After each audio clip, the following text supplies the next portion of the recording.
rồi cái chơi mình rồi. Rất là nhiều làm đẹp.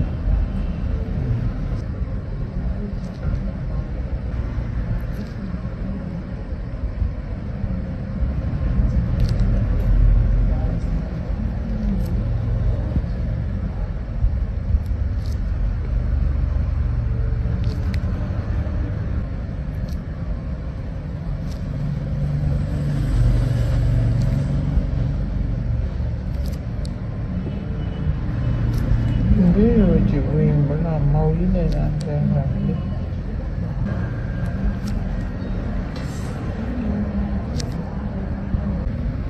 Làm gì đi rước tất cái bộ này.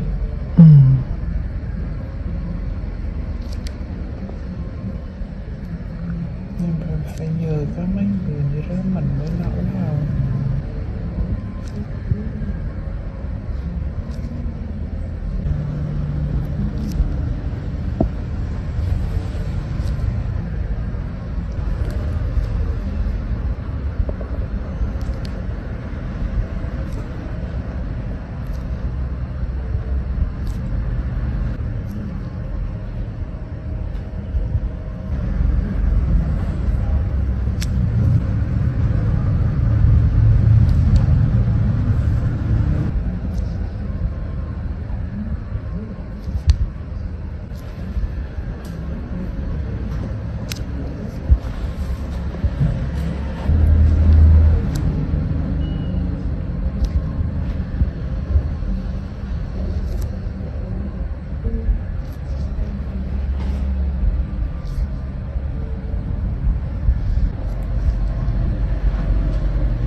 Hôm nay là tiếng gì đó.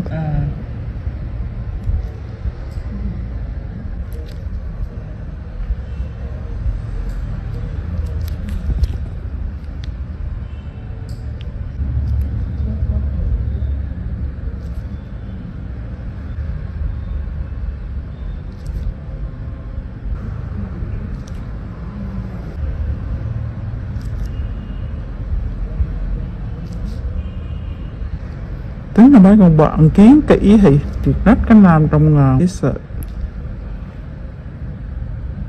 Mấy bạn kiến hộ tư vấn thì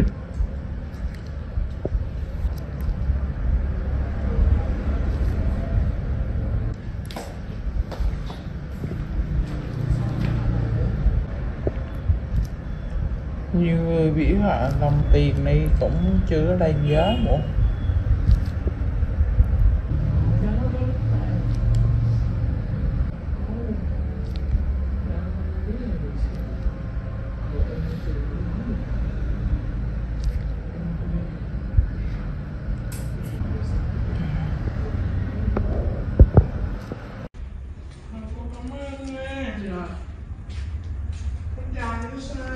Dạ.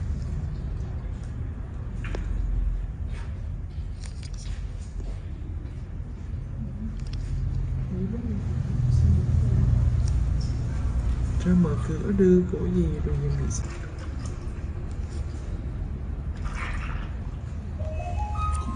Đúng là em ra mở cửa cho họ gì.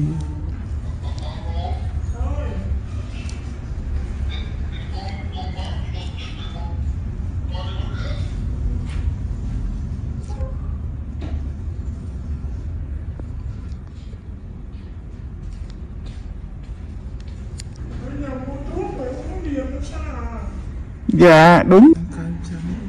Ăn xong mới uống chị nghe.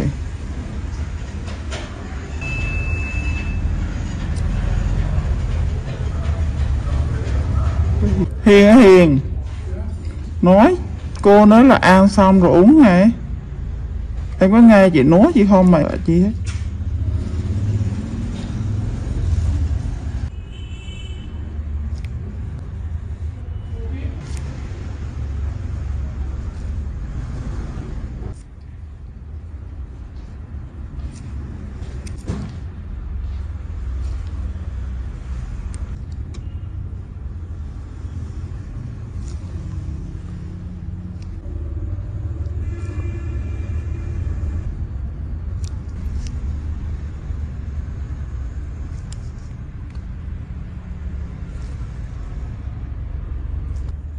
Đậu kim kiến à.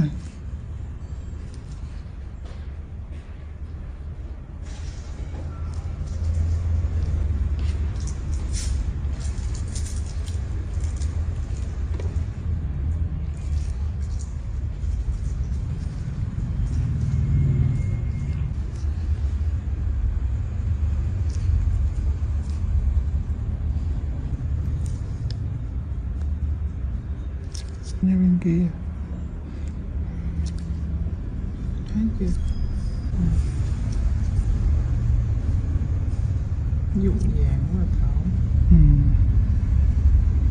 Không có to được.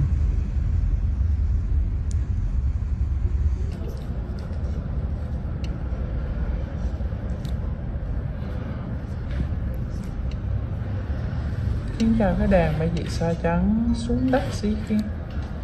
Ý là cho nó nằm xuống xí, cho nó phủi chiếu vô mát nữa.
2-3 ngày sau có học một viên sân hai đứa quay lại nhé nghe.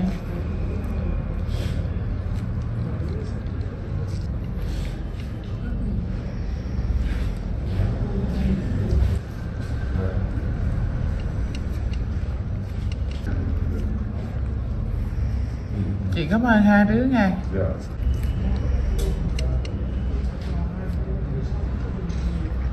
Tráng xí lại thôi mà.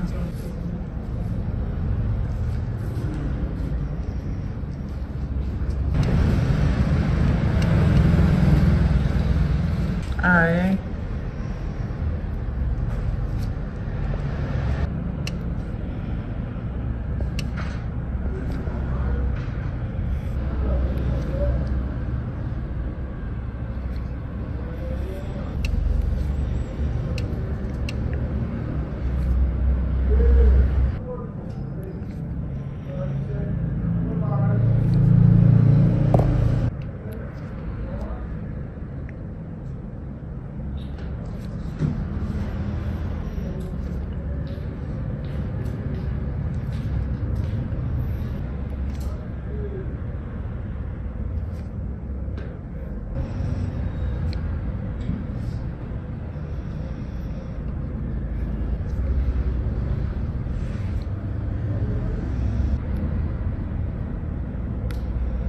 BBC Motor Reviews Channel. Honda Valkyrie F6C, 1996 to 2005, review. Basically a stripped-down Honda GL 1500 Gold Wing, with lower gearing and 6 carbs. The Honda F6C Valkyrie is actually reasonably good fun to ride, and some might say it's best-made motorcycle in America. The Honda Rune 1800 looks like some kind of Dan Dare spacecraft, mental. Ride quality and brakes. Here, the Honda F6C Valkyrie surprises many riders. So long as there's plenty of advanced planning, the motorcycle can be made to go around a corner fairly fast, for a cruiser, and still offers a luxurious ride on motorways. The Honda Rune 1800 is more ponderous, but then you'd want to travel slowly so people could stare for longer. The Honda Valkyrie's big problem for many cruiser riders is that it just isn't a V-twin. Instead, a burbling flat 6 Honda GL 1500 Gold Wing motor seems to sanitized for most, too damn quiet. Sure, the Honda F6C Valkyrie's 100 brake horsepower motor is enough to send the thing whizzing along in unfeasible speeds, but it's easily out-accelerated by the Triumph Rocket 3, any old Yamaha VMAX, and a whole boatload of rival power cruiser motorcycles these days. The Rune 1800 isn't really any faster. The Honda F6C Valkyrie rarely goes wrong, ever. It is a beautifully made motorcycle, with lavish chrome, thick paintwork and an engine that can cover 100,000 miles with basic oil/filter changes. The main problem with the motorcycle is keeping its hundreds of nooks and crannies clean. Double that cleaning time on the Honda Rune 1800. Our Honda Valkyrie FC6 owners' reviews show a very reliable bike, which is the norm for Hondas. For most of its life it was available as a personal import from the USA, and there aren't that many around, which keeps resale values high. Honda F6C Valkyrie motorcycles with the hard luggage touring kit on seem to be sought after. Buy a good used motorcycle and you can 5 years biking for about $2,000 in depreciation. The Honda Rune 1800 costs big bucks and is for lotto millionaires and poseurs only. Huge brakes, beefy forks and a proper 2-person saddle are some of the useful features on the Honda F6C Valkyrie. It could use the reverse gear of the Gold Wing, and there's no screen as standard on the Honda F6C Valkyrie. Naturally, there's a whole phone book of accessories to be had, from both Honda and US aftermarket motorcycle accessory suppliers. Sci-fi bodywork on the Rune looks stunning. Welcome to BBC Motor Reviews Channel. KTM 1090 Adventure, 2017 on review. The chassis copes with the extra power with ease. In fact, it feels like it could handle a further 25 brake horsepower. The conventional 48mm WP forks and WP rear shock work straight out of the box. The forks are non-adjustable, but on our test route that didn't pose any problems. A 170 section rear tire and the 1090's relatively low weight enable it to be hustled with ease. Boring it certainly isn't. Unfortunately, we had less than ideal conditions to test the new 1090, but wet riding did highlight the bike's rider friendliness and near perfect fueling at low speeds. There are 3 riding modes: Sport, Street, and Rain, with an optional off-road setting. Each mode changes the engine characteristics and level of traction control intervention. Although it's called the 1090, the engine is the same 1050 cubic centimeters motor as used in the outgoing 1050 Adventure. In the old model, KTM restricted it to 95 brake horsepower, but they've unleashed an extra 30 brake horsepower for the 1090, pushing peak power to 125 brake horsepower and torque to 80.4 ft-lb. On the road, it deals like KTM have thrown a bottle of vodka into the punch bowl along with a dozen cans of Red Bull. The 1090 is much livelier and more fun to ride, yet still has the ease of use of the original 1050. Confusingly, KTM also offer a 95 brake horsepower version of the 1090, which can then be restricted further to 47 brake horsepower for those on an A2 license. KTM's LC8 engine is a proven motor by now, with few problems to report, and KTM's Adventure family are well built. The 1090 Adventure comes in much cheaper than the more premium competition, without skimping on quality. The standard price of £11,299 is good value, although the bike we tested would have cost £12,800. As the 1090 is the baby of the Adventure range, the spec doesn't quite match that of its bigger brothers, but you do get 3 riding modes as standard: Sport, Street, and Rain. An off-road setting can be unlocked with the optional off-road pack, £243 and 78 pence. Traction control and ABS are standard but not lean sensitive, and the TC can't be deactivated on the move. Old-style clocks remain. Welcome to BBC Motor Reviews channel. Cines Akuma 125, 2022 on review.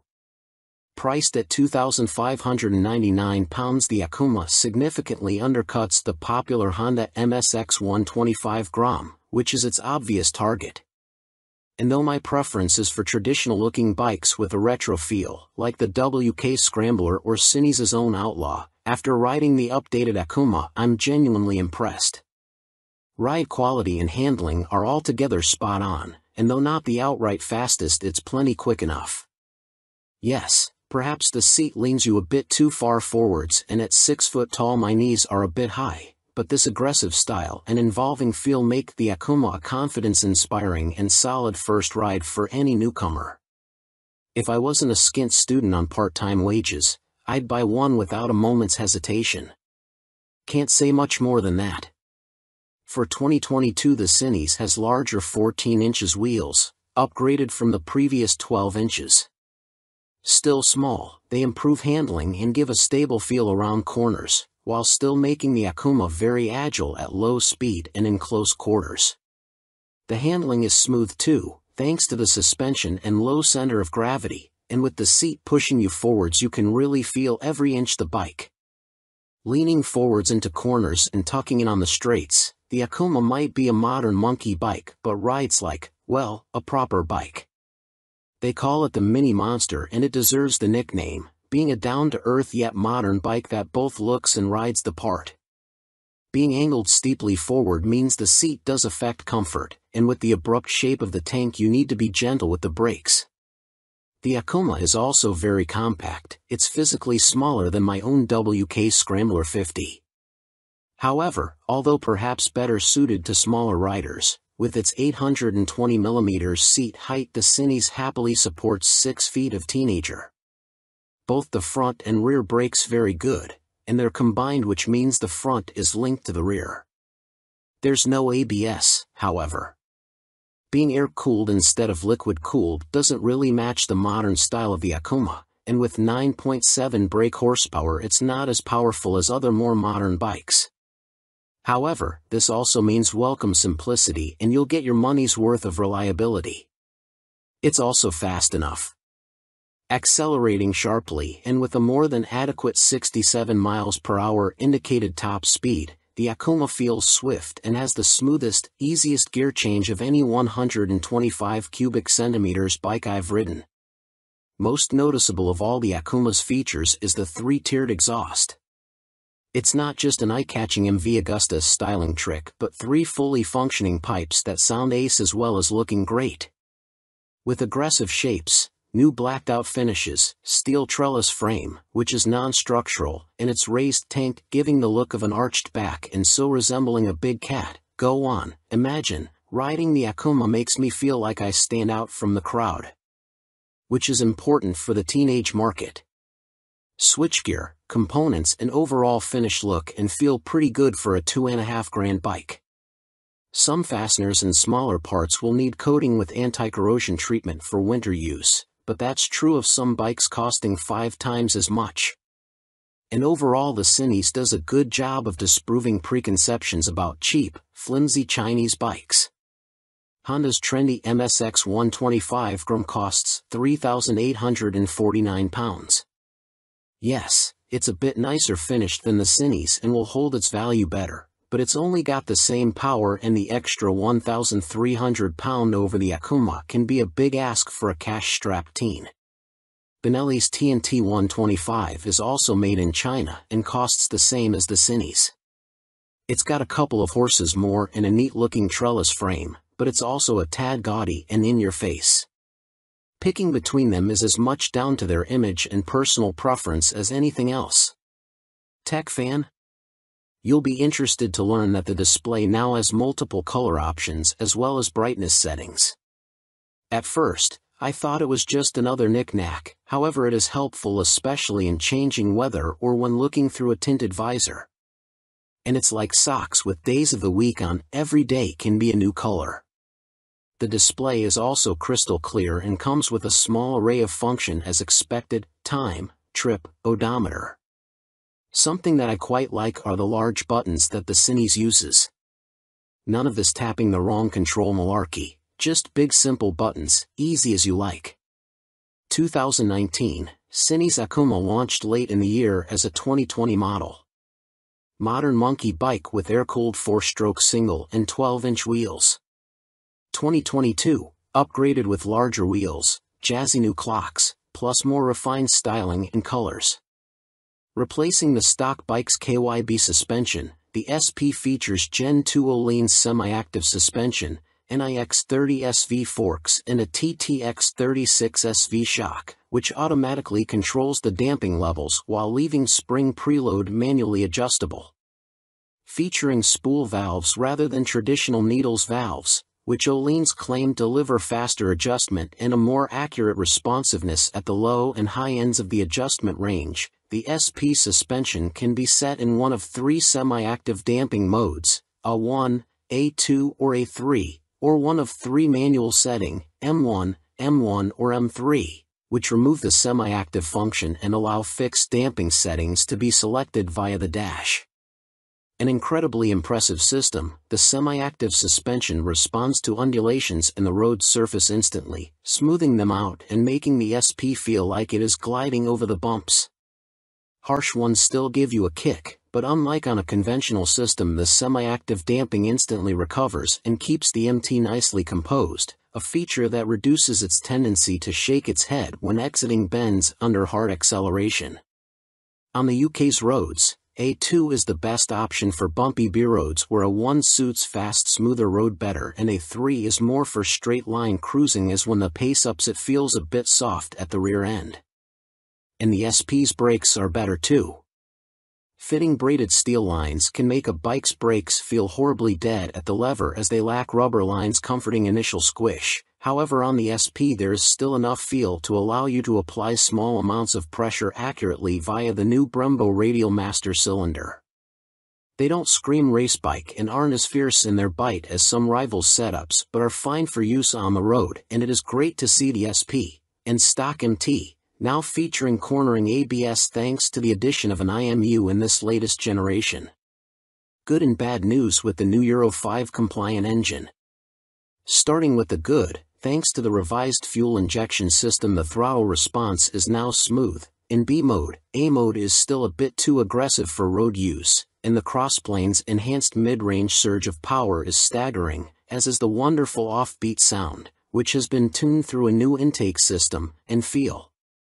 But despite lengthening its gearing, the MT remains a noticeably thirsty bike and recorded 41 miles per gallon on our test ride, which is what Yamaha claim but still equates to a range of just 155 miles until the 17-liter tank is empty.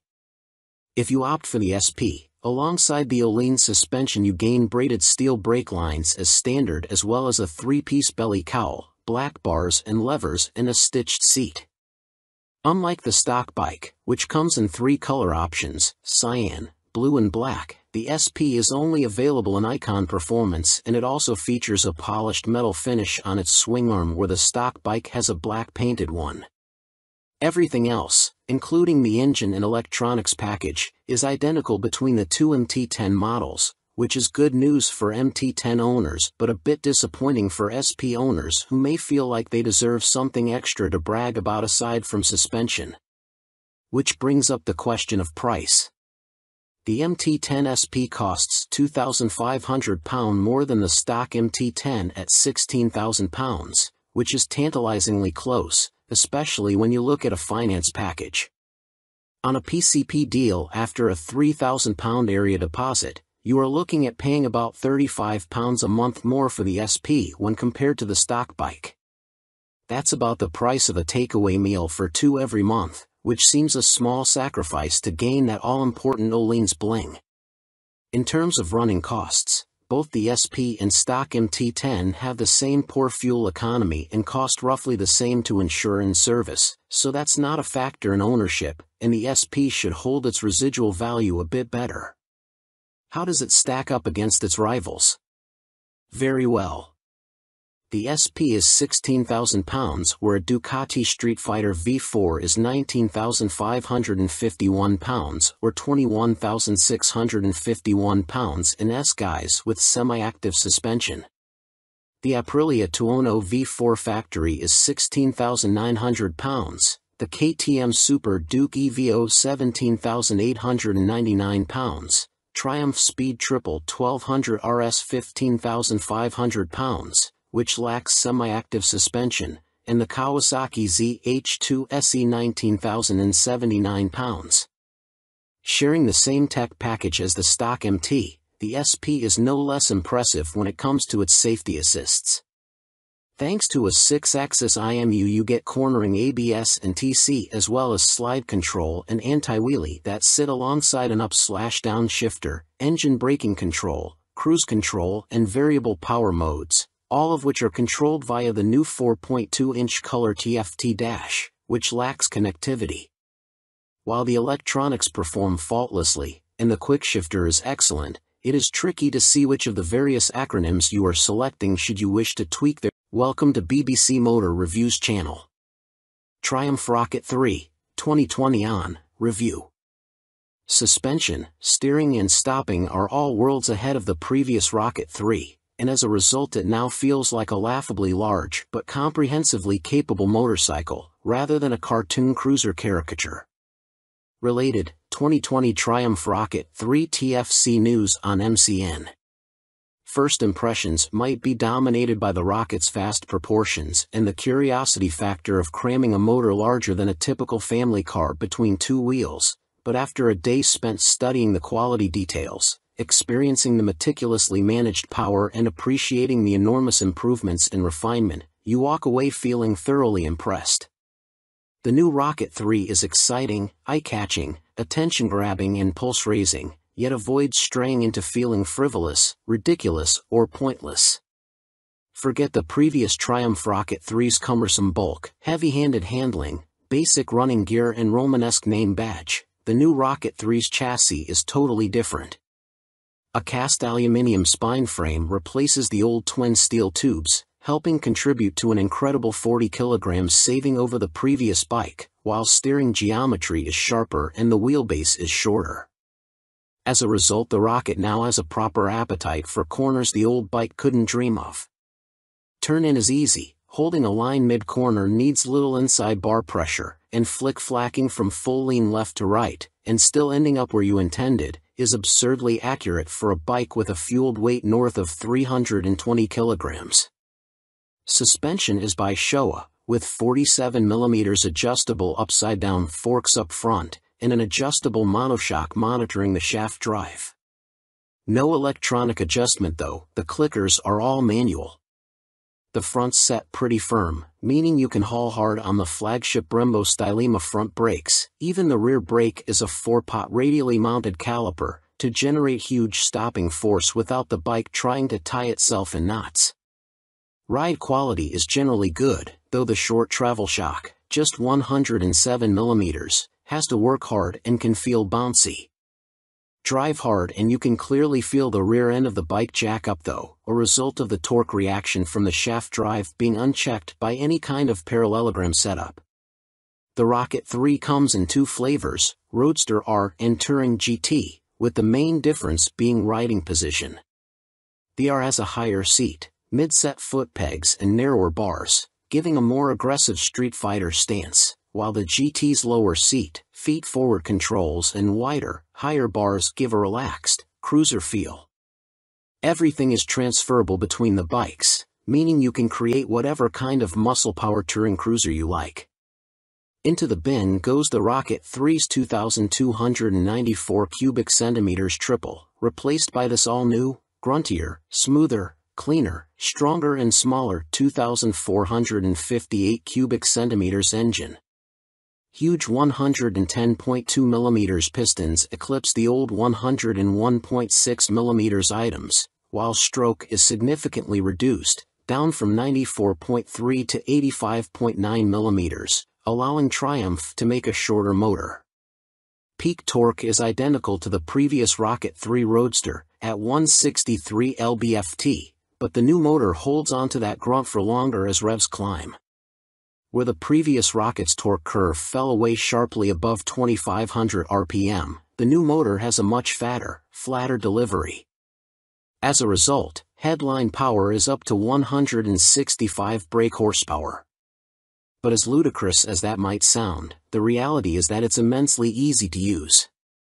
All that prodigious power is carefully controlled by the ride-by-wire throttle and predictive, lean-sensitive traction control, while output is restricted in lower gears and top speed is electronically limited to 138 miles per hour. It's a beast, but one of those big, fluffy, gentle, cuddly chaps from a Disney film. The colossal torque spread means you can ride it however you like.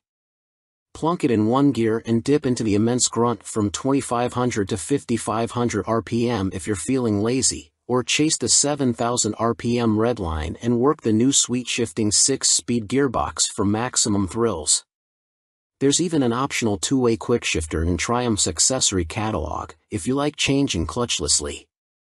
It's a completely new machine from nose to tail, so only time and miles will deliver a verdict on reliability. Service intervals are set at a car like 10,000 miles, suggesting the motor is in a fairly mild state of tune and Triumph have confidence in it. Looking over the bike in the metal, everything appears high quality, as you'd expect for 20,000 pounds. The exhaust headers are a particular highlight, the welds look neat, while the hydroformed curves are apparently a huge pain to produce. Everything seems tucked away neatly, there are no vulgar cables or hoses dangling about anywhere, and wiring runs inside the handlebars. Details like the Monza-style petrol, coolant and oil filler caps are pleasing, while the clever flip-out pillion pegs are a neat design. Our Triumph Rocket 3 owners' reviews show there have been some issues for some buyers, in particular corrosion, electrical and mechanical problems. Seemingly the rear brake can often stop working, for example, and needs attention from a dealer. Have a good read through before going for a test ride. Clearly it's not a cheap bike, though an ultra-capacity extreme muscle cruiser never was going to be. The Rocket 3R is 19,500 pounds on the road, that includes almost all the gadgets, apart from the 2-way quickshifter and the heated grips. The GT version, which includes the heated grips, a fly screen and a pillion backrest, is 20,200 pounds. Both are roughly on a par with Ducati's Diavel 1260S, 20,041 pounds. A Harley-Davidson Fat Bob 114 starts at 15,825 pounds, but doesn't have a fraction of the Triumph's tech, torque, pose or poise. If you want to go properly left field, a Moto Guzzi MGX21 is 19,999 pounds. Running costs probably won't be any kinder on the wallet. Triumph claimed the motor returns 41 miles per gallon, but our test ride suggests it's closer to 35 miles per gallon. That 240 section, 16-inch rear tire isn't cheap either. Sign picking the bike up in March. I have had a headlight replaced under warranty, main beam sticking on, and the second which has really put me off was the rear brake losing all braking power. It has been back to my dealer who changed the fluid for a better one but was told that Triumph know there's an issue and they are working on it. I thought anything to do with brakes on a 163 pounds of torque monster would be the #1 agenda. First service only. The fuel economy is not bad so far, 43 to 45 miles per gallon. That is with occasional spirited riding thrown in. 2 stars is because after 6 months I was offered 13,500 pounds from the dealer to buy it back. Even WBAB offered considerably more, so not much faith in the brand and will likely be going back to BMW. Equipment. The Brembo brakes are top-notch. The stopping power and feel is superb, the ride comfort is less so. I am a big old guy and no matter how I try to adjust the rear suspension the ride is harsh on anything but smooth tarmac. The roads in Herefordshire where I live are amongst the worst in the UK and backache sets in after about 2 hours. I have purchased an Airhawk DS seat pad which has transformed the comfort but it's still not all day comfy like my old Rocket. The tank is so wide you have to ride legs apart which at motorway speeds the wind blast makes your hips ache trying to keep tucked in. In the end I made and fitted a pair of Perspex front fork air deflectors to solve the discomfort. I didn't go for the quick shifter or the navigation package as for me they don't offer much in the way of the overall riding experience. The TFT display is good but on some settings it is too fussy and hard to read. I opt for the screen that shows speed, revs, gear selection and fuel status. That's enough for me. There are a few niggles with this bike that could be better. The original screen doesn't give much wind protection and the rear hugger design is total crap. In the rain you get covered in road crud halfway up your back. I bought an aftermarket hugger which left some wiring exposed so I ended up fitting this over the top of the original hugger, problem solved. I purchased the accessory panniers and rear rack to give the bike some touring capability. These panniers are okay but are quite small and are not as rigid as I would have liked. The optional rear rack is stated as only good for 3 kilograms which means fitting my fully loaded Kuryakyn Grand Tour bag on the rear may be more than it can withstand. Guess I will soon find out as there is little room on the pillion seat. One of the best design features on this bike are the fold-away pillion foot pegs and the folding pannier mounts. If anyone is thinking about buying this bike for some serious touring then you will need a few aftermarket bits to iron out its touring limitations. Welcome to BBC Motor Reviews channel. Yamaha Phaser 600, 1998 to 2004, Review and Used Buying Guide. Related, Easy Fit Kit turns Yamaha Phaser 600 into retro race rep. In fact, since Yamaha stopped the FZS 600 Phaser's production in 2003, it has taken them until the launch of the Tracer 700 to replicate the Phaser's magic formula. However, in 1999 the Yamaha Phaser 600 was the best-selling bike in its class, and by 2002 the firm had sold over 83,000 units. There is a reason the Yamaha Phaser has such a strong following. As soon as its wheels start to turn you are right at home.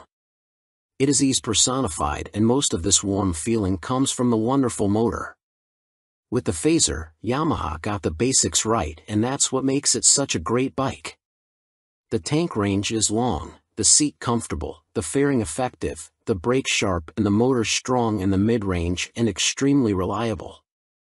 The suspension may be a bit baggy, but if that's the Yamaha Phaser's only real fault 22 years after it was launched, then that's not bad going. Useful Yamaha Phaser 600 specialists include www.foc-u.co.uk and yamahaclub.com. Read on for our full used buying guide. Ride quality and brakes. Launch impressions. When you push the Yamaha Phaser 600 to the limit, which is easy with those blue dot or one brakes up front, it dives a little bit and loads up the front end. It waggles a bit, but the handling is generally confidence-inspiring, and if you take it steady you could ride to Budapest on a Yamaha FCS 600 Phaser and feel no severe aches or pains. Yamaha Phaser 600, what does it ride like now? With limited suspension adjustment, post-2000 models have variable damping in their forks. The Yamaha Phaser is a bit wobbly in the corners, and the Sumitomo calipers shared with the R1 quickly overwhelm the forks when you brake hard. But where on some bikes this is an annoyance, on the Phaser it makes you giggle and adds to the amusement factor. There's just under 100 brake horsepower in the Yamaha FCS 600 Phaser's detuned Thundercat 600 cubic centimeters, 4-cylinder engine, and that's plenty for backroad fun, as well as motorway commuting if needs be.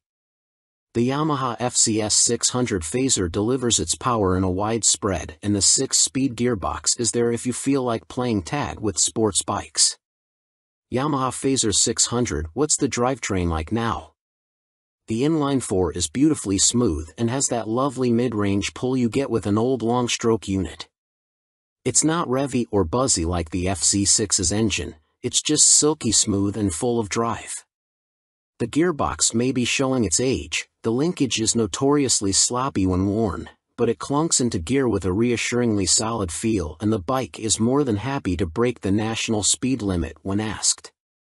The Yamaha Phaser is a fairly well-made motorcycle, and except for the black painted downpipes rotting away, or the brake calipers seizing up, the Yamaha Phaser doesn't suffer big problems.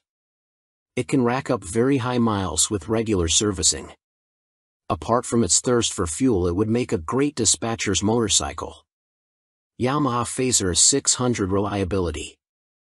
We've got a whopping 52 Yamaha Phaser 600 owners reviews on the site, and the bike scores 4.6 stars out of 5 overall, with the same score for build quality and reliability. This is an incredibly high score, meaning it's safe to say you can depend on the Phaser 600. Minor issues include the Phaser lacking more modern equipment such as more electronics, but this is an old bike now. You can't expect the world. Its value more than matches its spec. Yamaha Phaser 600 common problems. Early ignition barrels aren't very strong. Check it works smoothly and that the ignition key works the fuel cap and seat lock. The headlight bracket bends if the bike is in an accident and few people replace it, so always check the fairing looks square on the bike. The steel swing arm can trap water and rot around the chain adjusters, so inspect this area well for any obvious rust damage. The Phaser has a 110/70 front tire, and as a result tire choice is limited. You can fit a 120/70, but this can interfere with the mudguard. Yamaha Phaser 600, a mechanic's take. By Chris Spinks, Chief Instructor, Metropolis Training School. The key factor when buying a used FCS 600 Phaser is seeing if it goes into second gear. First gear on the Phaser is quite short, and the jump to second puts a lot of strain on the gearbox. This can cause the second gear selector fork to bend, and that leads to a really stiff change and eventually a broken gearbox. On a cheap bike such as a used Phaser, that can write the bike off as replacing it is not economically viable, as a complete gasket kit costs £500. That said, when I destroyed my Phaser's gearbox on a track day, I bought a new motor for £400, and swapping them over was fairly simple. The sprocket retaining nut is a classic Phaser fault and well documented. The nut comes loose, the sprocket slides off the shaft and then sits on the threaded part of the output shaft. People think the clutch is gone and rev the motor, which causes the sprocket to strip all the threads off the shaft. You can slide the sprocket back on and spot weld it in place, but you need to be careful not to overheat the seals. As long as you fit the nut correctly using the locking washer, you should be fine, although Yamaha did release a deeper threaded nut and this sorts the issue. The lights on the phaser are poor, but on the 1998-9 model the bulb vibrates and creates a white powder that fills up the lenses. This is impossible to remove and makes the light even worse. Some owners changed the lume to convert the phaser to twin headlights, which is very easy, but you need to tilt the main beam down or it will fail an MOT. After 15,000 miles the shock will be duff. I'd recommend getting the forks rebuilt and buying an aftermarket shock. Don't be tempted to go for a stiff fork springs. I've found softer ones works better. When it comes to the finish, the paint likes to flake off from the engine's fins, so don't jet wash the engine, and check the downpipes. The motor is totally bulletproof, but the cam chain tensioner can need changing and it is a nightmare to get to. At the end of the day, a well-looked-after phaser is a brilliant buy and totally reliable.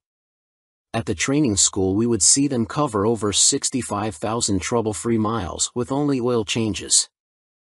Extrema Makeover, Aprilia put the RS660 on a diet for a limited edition focused model. Alongside the surprise launch of their 2023 BX450, Bimota have shed more light on supercharged Tessie Tourer currently in development. Now officially called the Terra, we first caught glimpse of the bike as a basic design sketch at the 2021 EICMA show, with a spokesperson for the Rimini firm later confirming to MCN that it would be powered by the 4-cylinder motor found in Kawasaki's Ninja H2SX range. Never before have Bimota been present in this market segment, Bimota's COO, Pierluigi Marconi, said in a statement. No one has this much fun and function in one package. The Terra is an attention grabber that will act like a halo for Bimota by attracting further consumer attention to our impressive vehicle lineup, he continued. Although details remain scarce, Bimota have gone into some depth on the new steering system, which sits diagonally between a front subframe and the front wheel. There are no front forks like a conventional motorcycle, which should aid front-end stability and the ability to trail brake into a corner. This is because braking forces are kept away from the front suspension, leaving it free to deal with bumps in the road. These systems can reduce front-end feel though. Until now, Tessies were only made for the sports segment. Marconi told MCN at EICMA 2021, "We'd like to put the Tessie name to adventurers, tourers, and bikes like that. Our philosophy is to have two lines of bikes," he added. One is the Tessie line and one is for more traditional models. We like to follow the two concepts, because although a Tessie chassis has a lot of advantages, for some riders it is still too much of a novelty. Alongside the funny front end, Bimota have also confirmed that the Terra will receive semi-active suspension developed in partnership with Marzocchi. The ride height can also be adjusted either manually or electronically by 30 mm. Also expect to find 5-spoke forged alloy wheels too, which should help to keep unsprung mass down. It went from first sketch to full-size model in few months using computer-aided design, Marconi continued. You ride some bikes because you have to, but you ride these Bimota because you want to. Terra will appeal to enthusiasts of all ages because the design draws you in, and the performance keeps you there. Superior performance. Brough Step Up Aston Martin partnership with more powerful AMB 001 Pro. Luxury boutique brand Brough Superior have once again teamed up with supercar experts Aston Martin to create yet another outrageous, limited-run track day machine. The AMB 001 Pro made its debut at the EICMA trade show in Milan and follows in the footsteps of the first-generation €98,000 AMB 001, which entered the public consciousness back in autumn 2019 and has since sold out. The standard track-only 001 features a turbocharged 997 cubic centimeters liquid-cooled V-twin engine that sits as a stressed member in the chassis. The 175 kilograms, dry, Pro uses a CNC machine version of this unit as a stressed member with a claimed 25% increase in power to 221.9 brake horsepower. There's also carbon fiber bodywork said to be inspired by Aston Martin's 1,000 brake horsepower Cosworth-built 6.5-liter V12 Valkyrie AMR Pro hypercar. The success of its predecessor, coupled with the incredible Aston Martin Valkyrie AMR Pro, inspired us to get together again to create a new superbike, one that we know will excite our customers, Brough Superior CEO Thierry Henriette said. We are particularly proud of the new engine type, with a crankcase fully machined from solid billet aluminium, which is a unique feature for a production motorcycle. With the marked increase in power, this takes AMB 001 Pro into the hyperbike sector. Machined from AL 5000 solid billet aluminium alloy, the uprated motor also gets a new cylinder design, with wet cylinder liners for greater cooling, which should help with the longevity over prolonged hard use. Limited to 88 units in total, the Pro will not be homologated for the road and will be built by hand at the Brough factory in Toulouse, France. Orders are now being taken, with the first deliveries expected in the final quarter of 2023. The bike shown at EICMA was a prototype. It's a beautifully simple formula. Form plus technology equals performance, Marek Reichman, Executive Vice President and Chief Creative Officer of Aston Martin, said. We've achieved this fluidity again with Brough Superior for those who desire a track superbike like none other. The rider is part of this moving sculpture and will literally feel as though they are part of the track when laying atop the AMB 001 Pro. But it's not all about engine performance. A quick glance at the side profile of the Pro reveals more extreme bodywork, with a more pronounced tail, winglets, and a rear carbon disc wheel design. There's still next to no front wind protection though, which could be unpleasant at speed and take away from the riding experience. Gone is the underslung exhaust exit from the standard 0012, with a single pipe on the right side of the bike protruding above the fat 200 section rear tire and shark-like aero wing. In a nod to Aston Martin's racing success, the 001 Pro features a striking jade green livery, with a blacked-out motor and suspension. This suspension system comes in the form of a front double wishbone setup adjustable for preload and rebound, plus a rebound and preload adjustable monoshock. Naked Ambition, CF Moto unveil NKC22 concept. CF Moto weren't short of new bikes to show us at the EICMA trade show in Milan, including this naked roadster concept called the NKC22. The bike uses an 800 cubic centimeters parallel twin engine, presumably the same KTM 790 lump used in KFMoto's 800 metric tons models, but wrapped in a lightweight, sporty chassis. This concept version is covered in forged carbon bodywork with an engine fairing that doubles up as an aerodynamic wing.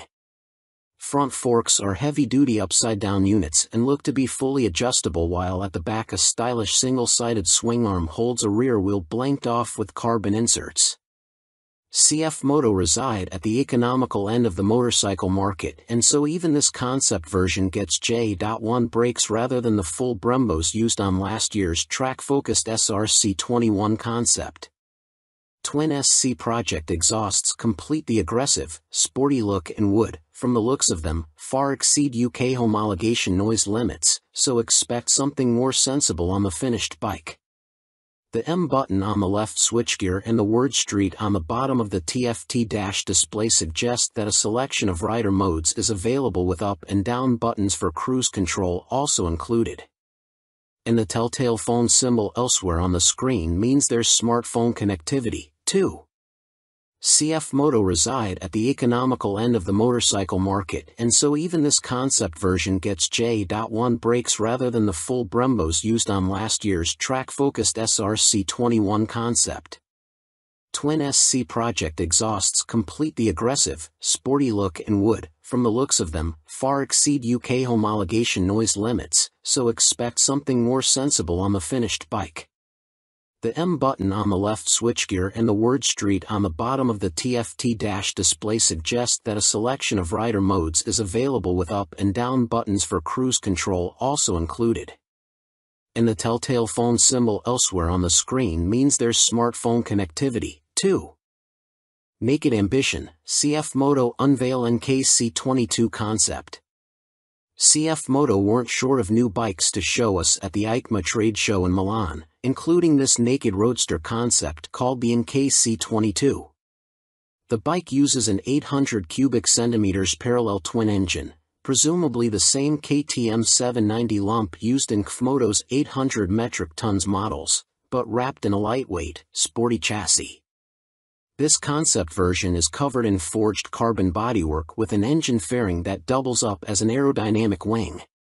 Front forks are heavy-duty upside-down units and look to be fully adjustable, while at the back a stylish single-sided swing arm holds a rear wheel blanked off with carbon inserts. CF Moto reside at the economical end of the motorcycle market, and so even this concept version gets J.1 brakes rather than the full Brembos used on last year's track-focused SRC21 concept. Twin SC Project exhausts complete the aggressive, sporty look and would, from the looks of them, far exceed UK homologation noise limits, so expect something more sensible on the finished bike. The M button on the left switchgear and the word Street on the bottom of the TFT dash display suggest that a selection of rider modes is available with up and down buttons for cruise control also included. And the telltale phone symbol elsewhere on the screen means there's smartphone connectivity, too. CF Moto reside at the economical end of the motorcycle market, and so even this concept version gets J.1 brakes rather than the full Brembos used on last year's track-focused SRC21 concept. Twin SC Project exhausts complete the aggressive, sporty look and would, from the looks of them, far exceed UK homologation noise limits, so expect something more sensible on the finished bike. The M button on the left switchgear and the word Street on the bottom of the TFT dash display suggest that a selection of rider modes is available with up and down buttons for cruise control also included. And the telltale phone symbol elsewhere on the screen means there's smartphone connectivity, too. Fantic released their first twin, the Caballero 700 Scrambler. Fantic has revealed their first modern-era twin-cylinder machine with a 700 cubic centimeters Scrambler joining their Caballero range.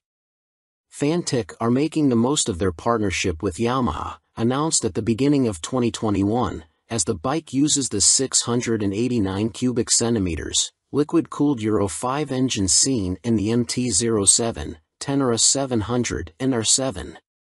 There has been no retuning of the CP2 twin either, as Fantic claim the Caballero will hit the showrooms in April next year, boasting 75 brake horsepower and around 50 lb-ft of torque, identical to the R7 and considerably more than the 40 brake horsepower and 31 lb-ft of torque of the Caballero 500 Scrambler. Elsewhere, the 700 sports the same 19 inches front and 17 inches rear, aluminium, spoked wheels as its small-capacity sibling. The engine sits in a single backbone-style frame made from CRMO steel attached to an aluminium swing arm, giving it a wheelbase of 1,460 mm, 35 mm longer than the 500 version. One of the most immediately obvious differences between the two capacity scramblers is the exhaust system. The new 2-into-1-into-2 setup runs under the engine, over the swing arm to exit in roughly the same position. Both machines have a seat height of around 830 mm. Connecting frame to wheel will be a 45 mm upside-down fork made by VRM Marzocchi. The Italian manufacturer also supplies the rear monoshock with preload adjustment. Brembo is the manufacturer of choice for the calipers, with a 4-piston unit gripping the 330 mm front disc and a 2-piston, 245 mm setup on the rear. In another first for Fantic, cornering ABS will be standard on the 700. The system will sense the bike's lean angle and fine-tune the braking response accordingly. Traction control also makes its debut to the Fantic lineup, with both rider aids and 3 rider modes, road, off-road and custom, manipulated via a 3.5 inches TFT display with Bluetooth connectivity. A 14-liter fuel tank may be a little on the small side, although the claimed 180 kilograms curb weight should prove competitive when it comes to commuting or a bit of back lane scratching. An expected price tag of around £9,000 may put some off, although stylish looks, proven engine and handling potential could tempt many. Stuart Prestige. By Stuart Prestige. All-weather rider with a penchant for long tours and hours in the saddle. You may also like. Honda released £30,000 limited edition McGuinness 100th TT Start Replica Fireblade SP. Who do you think you are, John McGuinness? Well, now you really can live out your TT fantasies, as Honda reveal they will build 30 examples of this CBR 1000RR Fireblade SP John McGuinness 100th TT Start Replica Edition in celebration of the road racing legend's phenomenal accomplishments on the island. The headline visual difference from the stock bike is the bold replica of the paint job John raced with for his 100th TT Start. But this is more than just a replica paint job, there's a whole host of other upgrades to add to the exclusivity. The stars align for me to be back on a Honda Fireblade for my 100th TT Start, says McGuinness. It's an awesome bike and has meant so much to me over my career. I'm proud of my connection with its place in TT history and of this, my replica. John McGuinness is the second most successful TT racer of all time, next to the late, great Joey Dunlop, and while revered as road racing legend, he has also had an exceptional short-circuit career, having raced in 24-hour world endurance races like the Bol d'Or and Le Mans, 500 cubic centimeters GPs and the Daytona 200. He's a former British 250 cubic centimeters champion, has ridden in World Supersport and finished third in the 2009 British Superstock Championship. Making his TT debut in 1996, he won the Best Newcomer title in the 250 cubic centimeters class. 3 years later, he took his first win, the 250 cubic centimeters lightweight TT. Over the ensuing 2 decades, 1999 to 2019, he has accumulated an incredible 47 podiums and 23 TT wins, as well as being the first to break the 130 miles per hour lap barrier on a Honda Fireblade, no less. So, what do you get for your £30,000? In addition to the already high spec of the CBR 1000RR Fireblade SP which underpins the replica, the limited edition blade gets a full replica paint job incorporating gold detailing and a film strip showing all of John's TT starts on Hondas. Unsurprisingly, this is where it deviates from his actual race bike, which also pictured his TTs on other manufacturers' bikes, and 100th Start sponsor logos. There are gold wheel stripes, an individually numbered plaque on the headstock, genuine Honda carbon fiber front mudguard and carbon rear hugger, or rear seat cowl and tall screen, and Metzeler Racetech RR tires. On startup there's a Ring of Fire screen animation as the display loads, and 30th anniversary logos on the smart key and laser engraved on the Akrapovic muffler, marking the machine's special place in Honda history. And to cap it all, there's John's signature on the airbox cover. Honda are even offering the opportunity for a personal handover from John McGuinness MBE himself, at Honda Racing UK in Louth. If that's not enough, you'll also get a custom Fireblade garage mat, genuine Honda accessories indoor bike cover, 3D laser engraved crystal featuring a design of the John McGuinness 100th Start replica. All inquiries and orders for the John McGuinness CBR 1000RR Fireblade SP 100th Start replica are to be via the Honda dealer network, and if you want to see one in the flesh, it will be on display on the Honda stand throughout Motorcycle Live at the NEC from November 19th to 27th. Fantic released their first twin, the Caballero 700 Scrambler. Fantic has revealed their first modern-era twin-cylinder machine with a 700 cubic centimeters Scrambler joining their Caballero range. Fantic are making the most of their partnership with Yamaha, announced at the beginning of 2021, as the bike uses the 689 cubic centimeters, liquid-cooled Euro 5 engine seen in the MT-07, Tenere 700, and R7. There has been no retuning of the CP2 twin either, as Fantic claim the Caballero will hit the showrooms in April next year, boasting 75 brake horsepower and around 50 lb-ft of torque, identical to the R7 and considerably more than the 40 brake horsepower and 31 lb.ft of torque of the Caballero 500 Scrambler. Elsewhere, the 700 sports the same 19 inches front and 17 inches rear, aluminium, spoked wheels as its small-capacity sibling.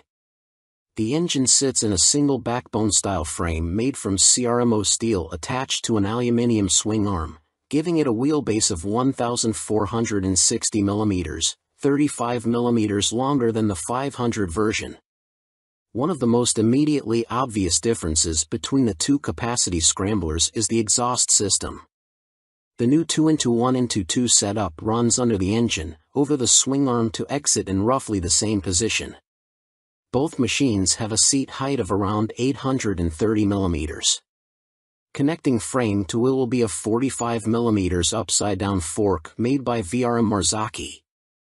The Italian manufacturer also supplies the rear monoshock with preload adjustment.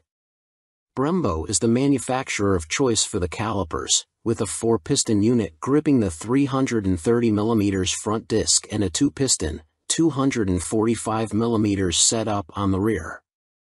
In another first for Fantic, cornering ABS will be standard on the 700.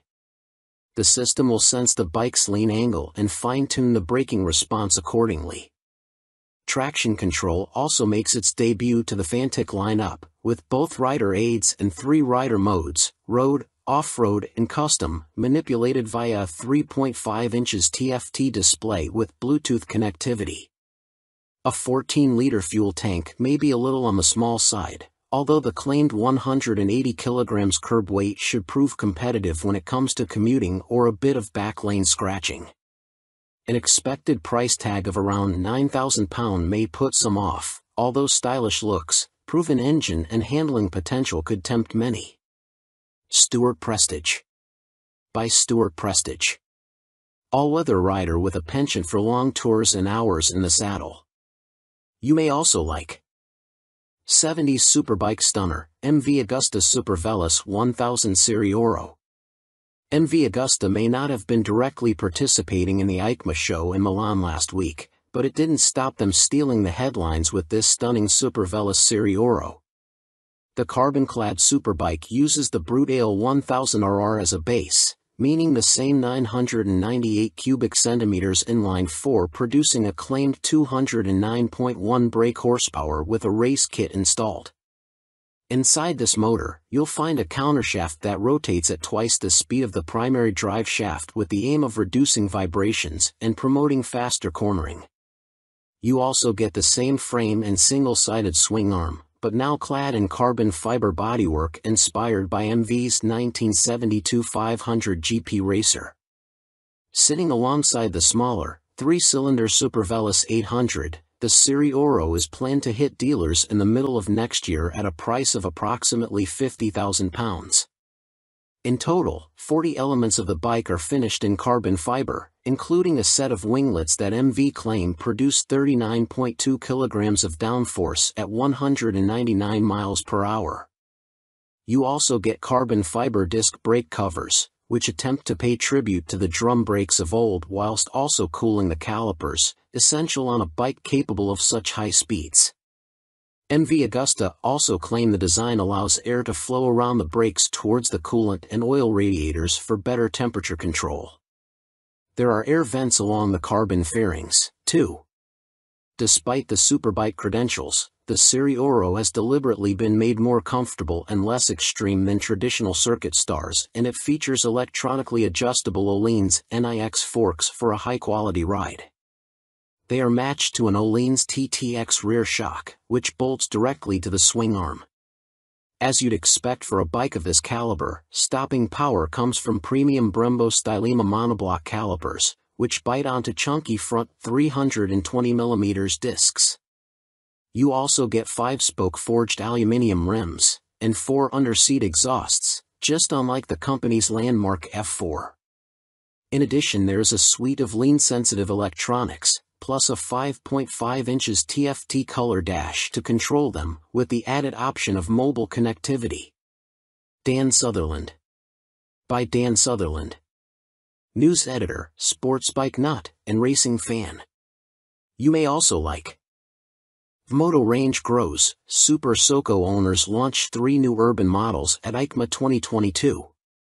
Electric scooter manufacturer Vmoto, parent company of Super Soco, have had a busy year, releasing 3 new models at EICMA, including the 125 cubic centimeters comparable e-bike, the Vmoto Soco Stash. The release of the production model comes just a year after the unveiling of the prototype, with the bike so named due to its multifunctional storage compartment, housed in the fuel tank, large enough for a full-face helmet or other accessories. At its heart is an electric motor producing an average 8 kilowatts with a peak of 15 kilowatts. This propels the Vmoto Stash to a top speed of 75 miles per hour when the boost is deployed. 68 miles per hour is on tap without the boost. A 72V removable battery provides the juice and can be charged using a fast charger in a conventional 3-pin plug in 3.5 hours. Charging without the fast charger will take between 5 and 6 hours. No range specifications have been released, but expect it to have the same 30-mile capacity of the Super Soco TS Street Hunter, which has the same top speed capability. A newly designed swing arm pivots off a solid, lightweight frame, driving a 17-inch rear wheel. A 17-incher is also fitted on the front, and ABS disc braking is standard. A relatively tall seat height of 830 mm awaits the rider, and the Stash has a curb weight of 143 kilograms. The company also unveiled their first dirt bike-style machine, which weighs in at just 84 kilograms.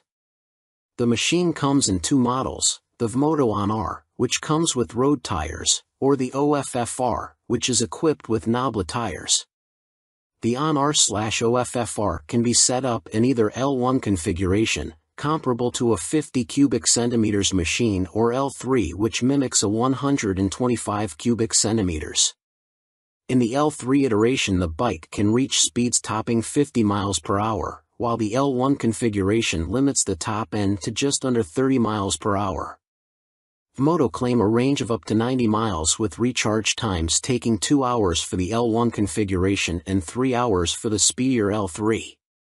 A die-cast aluminium frame cradles the 8 kilowatts motor, producing a claimed 190 feet per pound of instant torque.